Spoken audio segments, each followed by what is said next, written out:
चारधाम यात्रा को लेकर मुख्यमंत्री पुष्कर सिंह धामी ने बैठक की है और सीएम धामी ने नागरिक उड्डयन विभाग के साथ ये बैठक की है। इस दौरान चारधाम यात्रा में हवाई सेवा को लेकर चर्चा की गई है। साथ ही सीएम धामी ने अधिकारियों को यात्रा को सुचारू रूप से संचालित करने के लिए जरूरी दिशा निर्देश दिए हैं और इस मौके पर सीएम धामी ने चारधाम यात्रा के लिए निर्धारित श्रद्धालुओं की संख्या बढ़ाने का ऐलान किया है।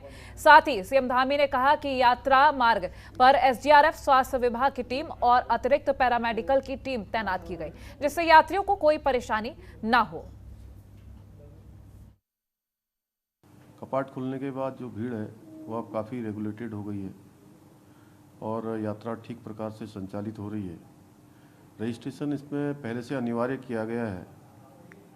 रजिस्ट्रेशन की ऑनलाइन के उपरांत आंकड़ों के अनुसार इस वर्ष पिछले वर्षों की तुलना में काफ़ी अधिक संख्या में लोगों के द्वारा रजिस्ट्रेशन किया गया है और दर्शन को सुव्यवस्थित करने के लिए पूर्व में धामों में पूर्व निर्धारित जो कैरिंग कैपेसिटी निर्धारित की गई थी उसमें 1000 यात्रियों को संख्या को बढ़ाते हुए प्रत्येक धाम में एक संख्या हमने निर्धारित कर दी है। बद्रीनाथ धाम में 16,000, पहले 15,000 होती थी। केदारनाथ धाम में 12,000 होती थी, उसको 13,000 किया है। गंगोत्री धाम में 7,000 पहले होती थी, 8,000 किया है।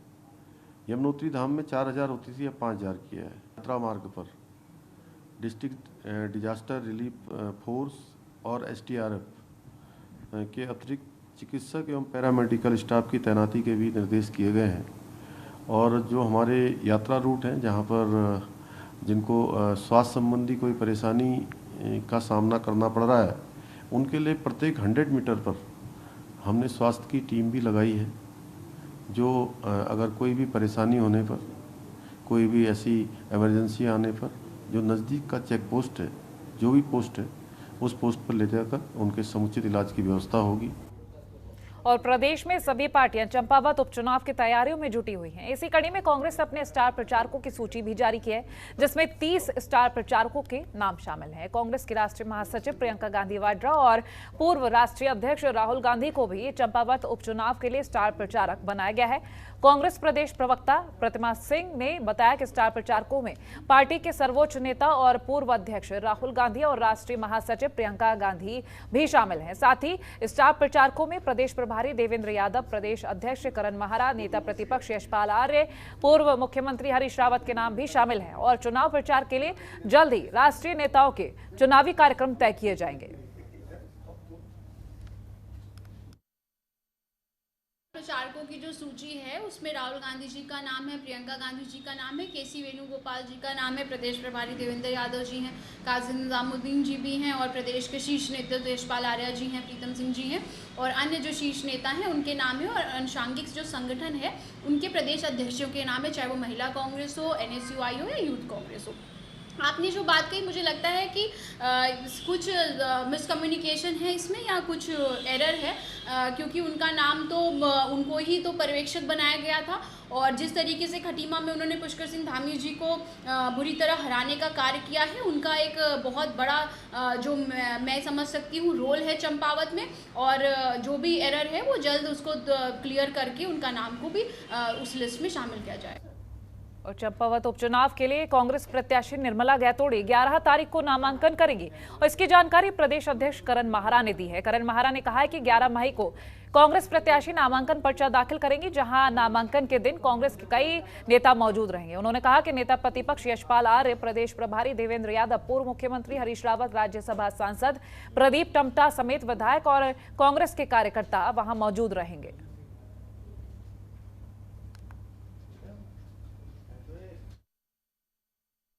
अपना नॉमिनेशन फाइल करने जा रही हैं, जिसमें CLP लीडर यशपाल आर्या जी, माननीय हरीश रावत जी, प्रदेश के प्रभारी देवेंद्र यादव जी, प्रदीप टम्टा जी, सभी वरिष्ठ विधायकगण और मैं स्वयं उपस्थित रहूंगा।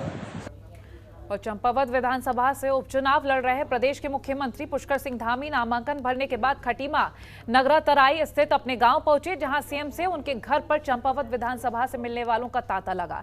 वहीं आज देहरादून रवाना होने से पहले मुख्यमंत्री ने अपने घर पर टनकपुर और बनबसा के दर्जनों युवकों को माला पहनाकर पार्टी की सदस्यता दिलाई। इस मौके पर सीएम धामी ने कहा कि चंपावत विधानसभा क्षेत्र के टनकपुर बनबसा से दर्जनों युवकों ने प्रधानमंत्री मोदी के कामों से प्रभावित होकर चंपावत के विकास के लिए बीजेपी की सदस्यता ग्रहण की है। उनका प्रयास रहेगा कि वो चंपावत की जनता की उम्मीदों पर खरे उतरते हुए चंपावत को एक आदर्श विधानसभा बनाएंगे।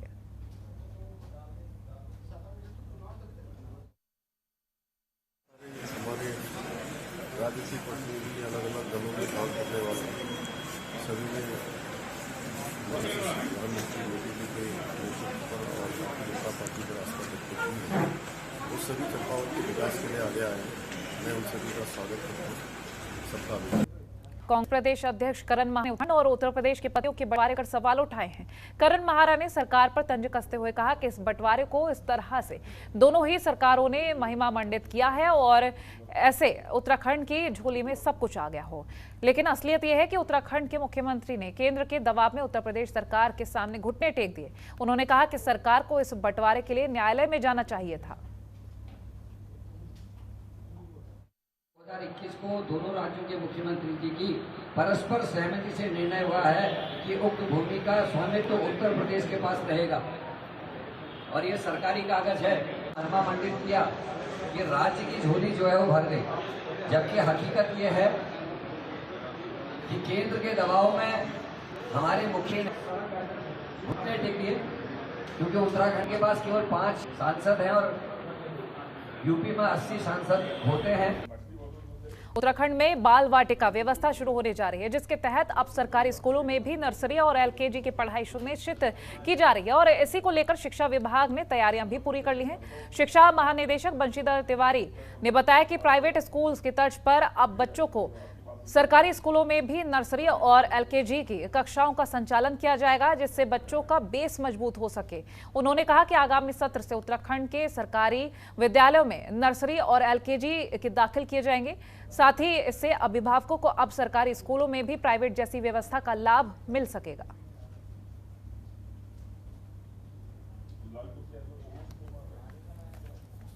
वाटिका की आप बात कर रहे हैं, इसका हम लोग अगले जुलाई से शुरू करेंगे। जो हमारे प्री स्कूलिंग कोर्सेज हैं या क्लास कह सकते हैं, बाल वाटिका का है, वो हम ऐसी हमारी 5000 करीब आंगनबाड़ियाँ हैं जो हमारे स्कूल में कोलोकेटेड हैं। तो फर्स्ट फेज में हम उन्हीं को शुरू कर रहे हैं, जो अगले जुलाई से हम शुरू। धर्मनगरी हरिद्वार में मौसम का मिजाज बदल गया है। जिले में तेज हवाओं के साथ बारिश हुई है। बारिश होने से चिलचिलाती गर्मी से आम जनता को राहत मिली है। वहीं बारिश के चलते चारधाम यात्रा यात्रियों को राहत भी मिली है। बता दें कि जिले में बढ़ते तापमान के चलते भयंकर गर्मी और गर्म हवा से हरिद्वार वासियों को परेशानी थी, लेकिन अब बारिश की वजह से गर्मी से कुछ दिनों तक राहत मिल सकेगी।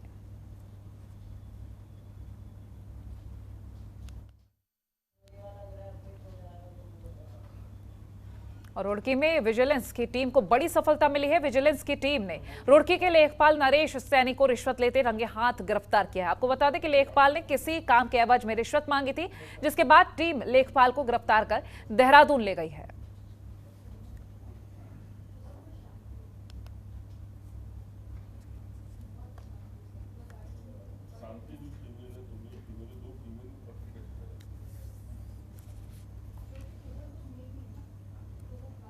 उत्तराखंड में चारधाम यात्रा सुचारू रूप से चल रही है, जिसमें अब तक हजारों लोगों ने चारों धामों के दर्शन भी कर लिए हैं। वहीं चारधाम यात्रा के दौरान मार्ग पर 15 श्रद्धालुओं की मौके पर मौत की पुष्टि भी की गई है।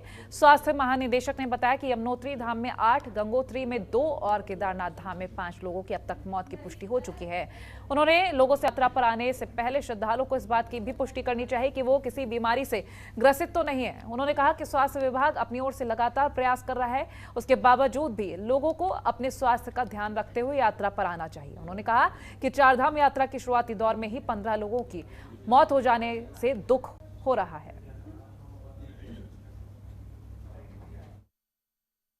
हमारे पास अनफॉर्चुनेटली 15 डेथ हो चुकी हैं अभी तक, जिसमें से कि 5 केदारनाथ धाम की तरफ हैं, 8 यमुनोत्री और 2 गंगोत्री में हैं। ये सब अनफॉर्चुनेट पार्ट है।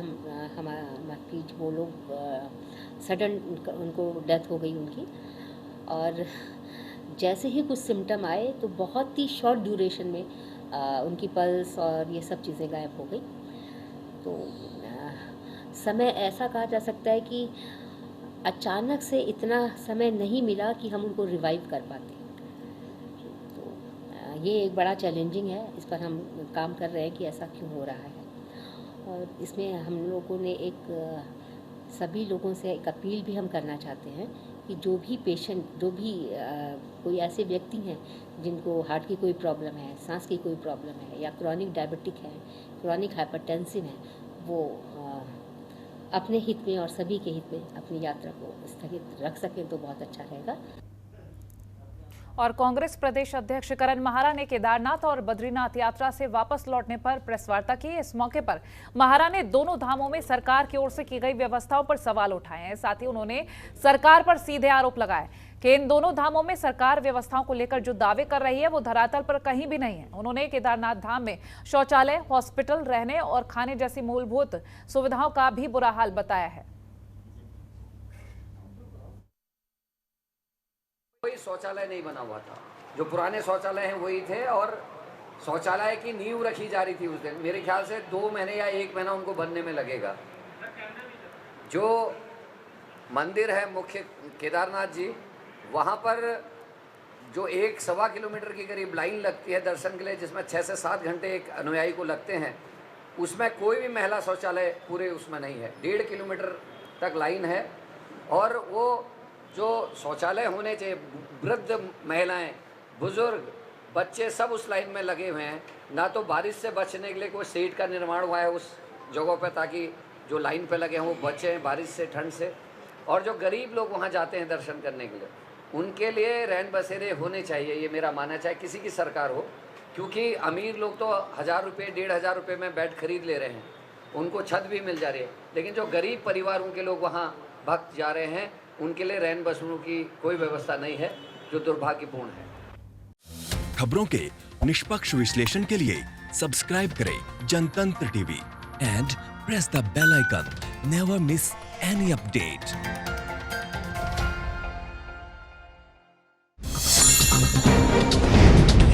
डाउनलोड कीजिए जनतंत्र टीवी ऐप को, जो कि अवेलेबल है गूगल प्ले और ऐप स्टोर पर। अधिक जानकारी के लिए अभी डाउनलोड करें।